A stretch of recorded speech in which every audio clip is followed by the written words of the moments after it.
Assalamualaikum and welcome back to Latif Sir's Commerce Academy. Dear aspirants, this is me Rafiq Bashir.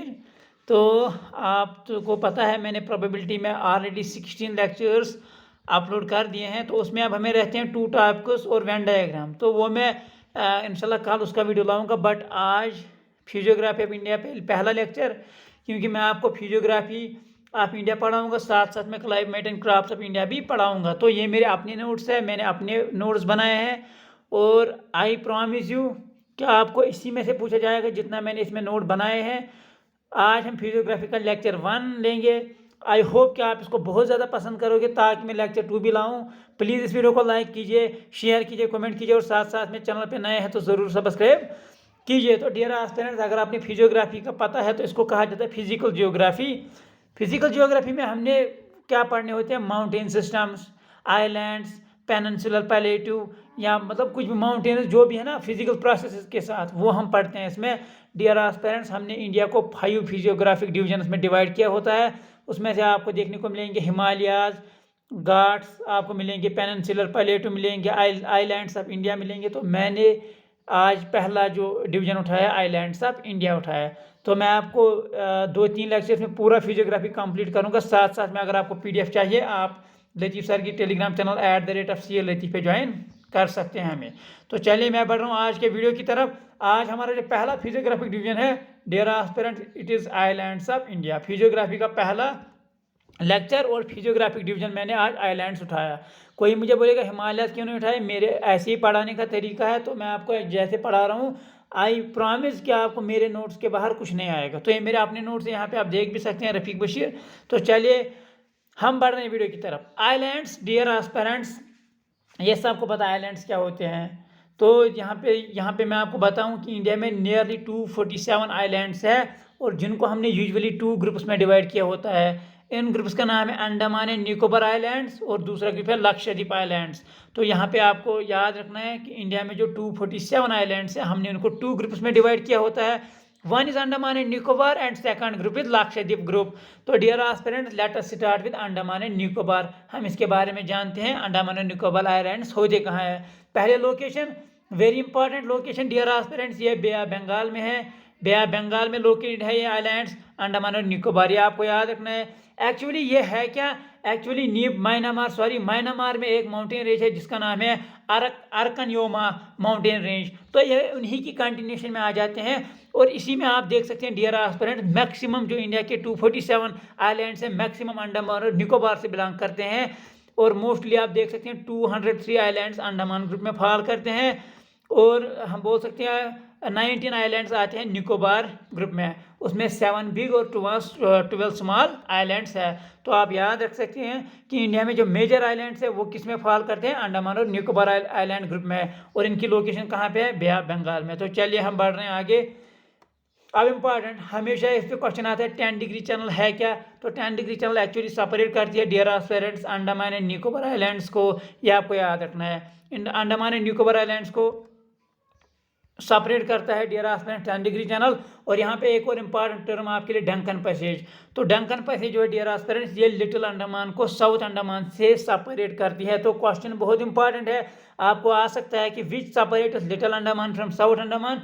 तो it is Duncan Passage. It is Duncan Passage which separates Little Andaman from South Andaman. चलिए देखिए, port Blair इसकी capital है, ये सबको पता होना चाहिए। और ये कहाँ पे है? साउथ अंडमान में। तो ये आपको याद रखना है, पोर्ट ब्लेयर इसकी कैपिटल है। और यहाँ पे आप देख सकते हैं कि साउथ अंडमान में लोकेटेड है पोर्ट ब्लेयर। और यहाँ पे आप याद रखें मिडल अंडमान लार्जेस्ट है area wise oceanic island in India. ये भी इंपॉर्टेंट पॉइंट है कि मिडल अंडमान इंडिया का सबसे लार्जेस्ट ओशनिक आइलैंड है एरिया वाइज। ये आपको याद रखना है, एरिया वाइज ये इंपॉर्टेंट है। चलिए, saddle peak dear aspirant highest peak of Andaman and Nicobar islands है और ये कहाँ पे लोकेटेड है? नॉर्थ अंडमान में। तो अब क्वेश्चन आ सकता है which is the highest peak of Andaman and Nicobar island group? तो it is saddle peak with height of 737 metres और ये लोकेटेड कहाँ पे है? नॉर्थ अंडमान में। तो ये भी आपके लिए इंपॉर्टेंट पॉइंट। चलिए, इंदिरा पॉइंट, जिसको दूसरा नाम पिग्मेलियन पॉइंट कहा जाता है, ये इंडिया का साउदर्न मोस्ट पॉइंट है और ये कहाँ पे लोकेटेड है, ग्रेट निकोबार में। देखिए यहाँ पे कितना नॉलेज आपको मिल रहा है कि इंदिरा पॉइंट, जिसको पिग्मेलियन पॉइंट कहा जाता है, इंडियन टेरिटरी का साउदर्न मोस्ट पॉइंट है और ये लोकेटेड है कहाँ पे, ग्रेट निकोबार में। और बैरन आइलैंड भी dear aspirants Andaman and Nicobar group में आता है और ये ओनली एक्टिव वॉल्केनो है इंडिया का। क्वेश्चन आ सकता है which is the only active volcano of India, तो इट इज बैरन आइलैंड। और ये इरप्ट कब हुआ था last time dear aspirants, it erupted last time 17 फरवरी 2013। तो ये आपको याद रखना है। मैं बढ़ रहा हूँ डियर एस्पिरेंट्स आगे, ये इनके बारे में बहुत ज़्यादा डिटेल्स आप इनको याद रखेंगे। तो दूसरा ग्रुप जो हमारा स्टार्ट होता है डियर एस्पिरेंट्स, इनको कहा जाता है लक्षद्वीप आइलैंड्स। तो इनको आप दूसरे टर्म में बोल सकते हैं ये कोरल आइलैंड्स है। ये आप याद रखेंगे, क्वेश्चन आ सकता है कोरल आइलैंड्स कौन से होते हैं, तो ये होते हैं लक्षद्वीप आइलैंड्स। और ये लोकेटेड कहाँ पे है, अरेबियन सी में। अंडमान और निकोबार कहाँ पे थे, बे ऑफ बंगाल में। बट कोरल, ये लक्षद्वीप आइलैंड्स या कोरल आइलैंड्स कहाँ पे लोकेटेड है, अरेबियन सी में। और यहाँ पे कवारची कैपिटल है, वहाँ पे पोर्ट ब्लेयर थी, यहाँ पे कवारची इसकी कैपिटल है। और ये स्मॉल ग्रुप है, 25 स्मॉल आइलैंड्स का ग्रुप है, ये याद आपको रखना है। और यहाँ पे आप याद रख सकते हैं मोस्ट आइलैंड्स आर हार्शू शेप्ड, तो हार्शू शेप्ड इनकी शेप है। और यहाँ पे देखिए कोरल डिपार्चर पड़ जाते हैं, ये इंपॉर्टेंट इसलिए मैंने आपको बोला। जब मैं आपको आगे बोलूँगा लक्षद्वीप आइलैंड्स में कोरल ब्लीचिंग होती है, क्योंकि यहाँ पे कोरल डिपार्चर्स होते हैं, इसलिए इनका नाम कोरल आइलैंड्स भी पड़ा है। तो डियर एस्पिरेंट्स यहाँ पे दो ग्रुप्स में हमने इनको डिवाइड किया होता है। नॉर्थ आइलैंड किनको कहा जाता है, अमिंदीव आइलैंड्स, इनकी लोकेशन 11 डिग्री नॉर्थ है। और साउथ आइलैंड्स को हम बोलते हैं डियर एस्पिरेंट्स कैनानोर आइलैंड्स। तो यहाँ पे दो ग्रुप्स, नॉर्थ आइलैंड्स को कहा जाता है अमिंदीव आइलैंड्स और साउथ आइलैंड्स को कहा जाता है कैनानोर आइलैंड्स। डियर एस्पिरेंट्स अगर आपको हर एक नोट की पीडीएफ चाहिए, आप मेरी चैनल भी ज्वाइन कर सकते हैं। नाम है चैनल का Rafiq search Telegram, Rafiq search academy जो टेलीग्राम चैनल है मेरी, वहाँ पे भी आप ज्वाइन कर सकते हैं। रफीक सर्च एकेडमी आप याद रख सकते हैं। चलिए बढ़ रहे हैं आगे। एंड्रोट, ये आपको याद रखना है, एंड्रोट लार्जेस्ट आइलैंड है लक्षद्वीप का। वहाँ पे मैंने कौन सा बोला था आपको डियर एस्पिरेंट्स, आई होप कि आप लोगों को याद होगा जो मैंने अभी बोला था एरिया वाइज कौन सा है, इंडिया में लार्जेस्ट ओशनिक आइलैंड। तो यहाँ पे एंड्रोट जो है डियर एस्पिरेंट्स, ये है largest island of Lakshadweep group, ये भी आपको याद रखना है। मिनिकॉय किस में आता है, ये भी क्वेश्चन आ सकता है। Minicoy dear aspirants Lakshadweep group में आता है, ये साउदर्न मोस्ट आइलैंड है, यानी ये किन आइलैंड्स में आता है, कैनानोर आइलैंड्स में। सब क्लासिफिकेशन में कैनानोर में, बट ओवरऑल में आता है लक्षद्वीप ग्रुप में। तो डियर एस्पिरेंट्स अब यहाँ से दो क्वेश्चन आपको शायद ये दिखेगा नहीं, ये यहाँ पे 8 डिग्री चैनल है। 8 डिग्री चैनल सेपरेट करते हैं मिनिकॉय को लक्षद्वीप से। आप देख सकते हैं क्लास 4 का पेपर क्वेश्चन आया है।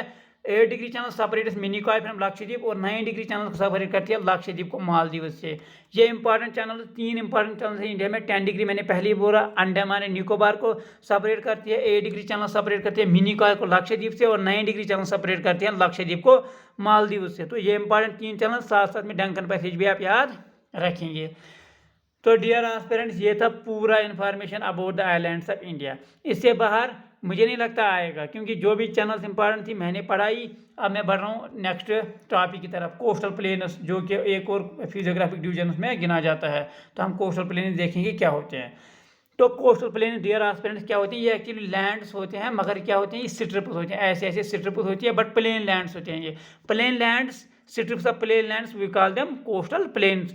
तो हमने इनको दो ग्रुप्स में डिवाइड किया होता है, west coastal plains and east coastal plains. West coastal plain dear aspirants यहाँ पे आप याद रख सकते हैं, इनकी विड्थ होती है 10 to 15 किलोमीटर वाइड होते हैं डियर एस्पिरेंट्स से, और ये नैरोवर होते हैं देन ईस्ट कोस्टल प्लेन। यहाँ से सवाल बनता है, एग्जामिनर आपको पूछ सकता है कि क्या वेस्ट कोस्टल प्लेन वाइडर है या ईस्ट कोस्टल प्लेन वाइडर है। तो यहाँ से मैंने आपको बोला कि यहाँ पे वेस्ट कोस्टल प्लेन नैरोवर होती है देन ईस्ट कोस्टल प्लेन। तो वेस्ट कोस्टल प्लेन्स को हमने 4 ग्रुप में डिवाइड किया होता है। इसमें पार्ट 1 डियर एस्पिरेंट्स काठीवार कोस्ट, जो कि जिसका दूसरा नाम है गुजरात कोस्ट, या आप याद रख सकते हैं काठीवार कोस्ट जिसका दूसरा नाम गुजरात कोस्ट है। It comes under west coastal plains. दूसरा कोस्ट यहाँ पे डियर एस्पिरेंट्स कोंकण कोस्ट, जिसका नाम है महाराष्ट्र, या महाराष्ट्र कोस्ट भी बोल सकते हैं क्योंकि ये महाराष्ट्र में लोकेटेड है। तीसरा इंपॉर्टेंट आइलैंड जो है डियर एस्पिरेंट्स वो है कैनारा कोस्ट, ये कर्नाटका में है। और यहाँ पे मैं आपको एक इन्फॉर्मेशन एडिशनल दूंगा, जो कैनारा कोस्ट है ना, यहाँ पे आइसोलेटेड हिल्स आपको देखने को मिलेंगी, आप आर्चियन निसेस, आप आर्चियन जेनिसेस। तो यहाँ पे आपको आइसोलेटेड हिल्स देखने को मिलेंगी कैनानोर कोस्ट पे, किनारा कोस्ट पे, कर्नाटका में जो है। उसके बाद डियर एस्पिरेंट मलाबार कोस्ट, ये सबको पता होगा, केरला में है। और वेस्ट कोस्टल प्लेन्स में रेनफॉल ज़्यादा होता है, ये भी इंपॉर्टेंट पॉइंट आपके लिए। ईस्ट कोस्टल प्लेन्स में रेनफॉल कम होगा, बट वेस्ट कोस्टल प्लेन्स में रेनफॉल ज़्यादा होगा। तो अब मैं थोड़ा आगे बढ़ रहा हूँ, मैं आपको अब सेक्शन वाइज बता दूंगा। देखिए, जो गुजरात कोस्ट है, जिसका दूसरा नाम है कटिवार कोस्ट, इसको बनाता है अलुवियम। अलुवियम इसको बनाता है डियर एस्पिरेंट्स। कौन से रिवर्स बनाते हैं? जो रिवर्स वेस्ट फ्लोइंग रिवर्स है ना, जो वो मिट्टी लाते हैं, अलुवियल सॉइल्स लाते हैं अपने साथ, वो इसको बनाते हैं। तो आपको क्वेश्चन आ सकता है वेस्ट फ्लोइंग रिवर्स कौन कौन सा है? तो आप याद रख सकते हैं, जिस साबरमती, माही, नर्मदा एंड ताप्ती। तो these are the 4 west flowing rivers जो कि अलुवियम लाते हैं, जिसकी वजह से गुजरात कोस्ट बन जाता है। और ये सारे रिवर्स क्या बनाते हैं? एस्टुअरीज बनाती है। तो आप इनको याद रख सकते हैं। उसके बाद यार आपने मलाबार कोस्ट, जिसका दूसरा नाम है केरला कोस्ट। यहाँ पे आपको लेक्स देखने को मिलेंगे, लैगून्स देखने को मिलेंगे और बैक वाटर देखने को मिलेंगे। और हम बैक वाटर्स को दूसरा नाम बोलते हैं कयाल्स। यहाँ पे एक इंपॉर्टेंट पॉइंट, वेम्बनाड लेक यहीं पे आपको देखने को मिलेगा। ये इंडिया का लार्जेस्ट बैक वाटर लेक्स में गिना जाता है और ये केरला में लोकेटेड है इन द मलाबार कोस्ट। और वेम्बनाड लेक के जो वेम्बनाड लेक है, इसके बैक वाटर्स में हर साल नेहरू बोट ट्रॉफी खेली जाती है। ये क्वेश्चन इंपॉर्टेंट बन जाता है क्योंकि इसकी यहाँ पे सिग्निफिकेंस है क्या? सपोर्ट्स में यहाँ पे नेहरू बोट ट्रॉफी हर एक साल खेली जाती है। तो ये इंपॉर्टेंट पॉइंट आपके लिए। मैं बढ़ रहा हूँ आगे।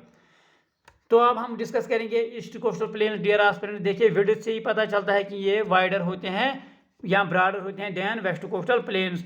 और यही इनकी जो ये मेनली होते हैं dear aspirant emergent type. Dear इसका मतलब जो इनकी आउटलाइन होती है बाहर से, वो रेगुलर होती है, ऐसे वो नहीं होगी, वो रेगुलर होगी। और ये यहाँ पे ऑफ शोर बार्स आपको देखने को मिलेंगे, सी बीच देखने को मिलेंगे, यहाँ पे रेनफॉल कम होता है। तो आपको क्वेश्चन आ सकता है ईस्ट कोस्टल प्लेन्स में हम क्या देखते हैं ज़्यादा? ऑफ शोर बार देखते हैं और सी बीच देखते हैं। बट वेस्ट कोस्टल प्लेन्स में मैंने बोला आपको एस्टुअरीज दिखने को मिल रही है, एस्टुअरीज ये आपको देखने को मिलेंगी वहाँ पे। और यहाँ पे जो ईस्ट कोस्टल प्लेन्स है रेनफॉल कम होता है। तो यहाँ पे दो इंपॉर्टेंट है, तमिलनाडु में जो कोरोमंडल कोस्ट है, और यहाँ से मैं आपको एडिशनल इन्फॉर्मेशन दूंगा, तमिलनाडु में साउथ वेस्ट मानसून से बारिश नहीं होती है, यहाँ पे रिट्रीटिंग मानसून यानी नॉर्थ ईस्टर्न मानसून से बारिश होती है। तो ये एक इंपॉर्टेंट याद आपको रखना है, कोरोमंडल कोस्ट तमिलनाडु में लोकेट है। और डियर एस्पिरेंट जो दूसरा यहाँ पे इंपॉर्टेंट है नॉर्दर्न सर्कल कोस्ट, ये उड़ीसा और वेस्ट बंगाल में लोकेट है, जो कि ईस्टर्न कोस्टल प्लेन्स में आ जाता है। और यहाँ पे dear aspirant east flowing river delta बनाते हैं। और आपने नाम सुना होगा इंडिया का जो फेमस है सुंदरबन डेल्टा, जो कि वर्ल्ड का लार्जेस्ट डेल्टा भी है। और यहाँ पे इसको दूसरा नाम है गंगा ब्रह्मपुत्र डेल्टा। और सुंदरबन डेल्टा लोकेट कहाँ पे है? वेस्ट बंगाल में। तो आपको क्वेश्चन पूछा जा सकता है ईस्ट कोस्टल प्लेन्स में क्या बन जाता है ज़्यादा? तो ईस्ट कोस्टल प्लेन्स में डेल्टा फॉर्मेशन होती है by east flowing rivers. Ganga Brahmaputra delta, जिसको सुंदरबन डेल्टा है, वो वेस्ट बंगाल में है। तो ये भी आपको याद रखना है। उसके बाद दूसरा है इंपॉर्टेंट महानदी डेल्टा, ये उड़ीसा में लोकेटेड है। यहाँ पे डेल्टा एक सॉइल है, डेल्टा एक सॉइल भी एक अच्छी सॉइल है और ये फर्टाइल होती है। और इस रीजन को दूसरा नाम बोलते हैं उत्कल प्लेन। क्वेश्चन आ सकता है उत्कल प्लेन क्या है? एक्चुअली ये महानदी डेल्टा को जो एरिया है उड़ीसा में, उसी को दूसरा नाम उत्कल प्लेन बोलते हैं। गोदावरी डेल्टा आंध्र प्रदेश में लोकेटेड है, ये इंपॉर्टेंट आपके लिए। तो डियर एस्पिरेंट्स मैं बढ़ रहा हूँ आगे, अगर इसमें कुछ और हुआ तो यहाँ तक इंपॉर्टेंट डियर एस्पिरेंट्स। मैं आपको थोड़ा सा एक और इन्फॉर्मेशन दूंगा यहाँ से। अगर आपको क्वेश्चन आएगा व्हाट इज खादर रीजन, तो ग्रेट इंडियन प्लेन में जब मैं आपको पढ़ाऊंगा नेक्स्ट वीडियो में तब मैं बोलूँगा। तो मगर ये मैं आपको नेक्स्ट वीडियो में डियर एस्पिरेंट्स पढ़ाऊंगा, यहाँ से अब आपको कन्फ्यूजन हो जाएगा। तो आप फिलहाल यहाँ तक याद रखिए, मैंने आज आपको आइलैंड्स ऑफ इंडिया पढ़ाए, साथ साथ में ईस्ट और वेस्ट कोस्टल प्लेन्स पढ़ाए। नेक्स्ट वीडियो में हम पढ़ेंगे ग्रेट इंडियन प्लेन, साथ साथ में हम डियर एस्पिरेंट्स हिमालयाज को टच करेंगे। तो उसके बाद हम पेनिनसुलर प्लेटो, वेस्टर्न घाट्स, ईस्टर्न घाट्स को भी कवर करेंगे। तो ये था पहला लेक्चर। आई होप कि आपको पूरा समझ आ गया होगा। नोट चाहिए तो टेलीग्राम चैनल रजीफ सर की ज्वाइन कीजिए, और मेरी भी आप ज्वाइन कर सकते हैं simply searching Rafiq sir's academy. Rafiq sir's academy Telegram पे चैनल है, ज्वाइन कर सकते हैं। तो thanks a lot dear aspirants, हम मिलते हैं नेक्स्ट वीडियो में। आई होप कि आपको बहुत पसंद आएगा, ताकि मैं आपके और जीके टॉपिक्स कंप्लीट करवा सकूं। Thanks a lot.